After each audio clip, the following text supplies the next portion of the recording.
দাদা আপনি যদি মাঠে আইসি যদি কাজ করতে করতে যদি আপনার খিদি লেগে যায়, এখন আপনার যদি কাঁচা তরি খাওয়ার যদি অভ্যাস থাকে, এই দেখেন এইভাবে দেখেন ফুলকপি, দাদা দেখেন কি সুন্দর ফুলকপি, এই দেখেন ভেঙে ফেলা দেবো, বিসমিল্লাহ,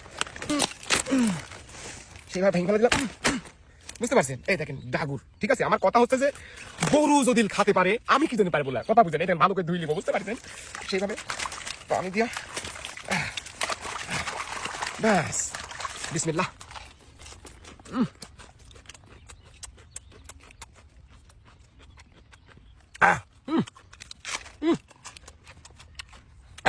সেই স্বাদ লাগছে, কঠিন স্বাদ লাগছে দাদা ফুলকপি।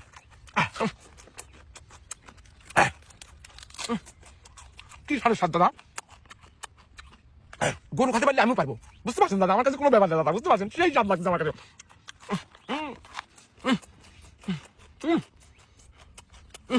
পেট শান্তি তো দুনিয়া শান্তি, বুঝতে পারছেন দাদা?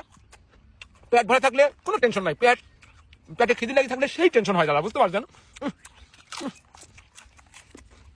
কি স্বাদের স্বাদ দাদা,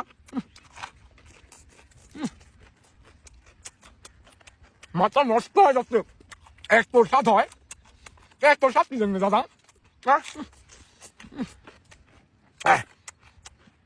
যেমন স্বাদ তেমন রস, বুঝতে পারছেন দাদা? কঠিন স্বাদ।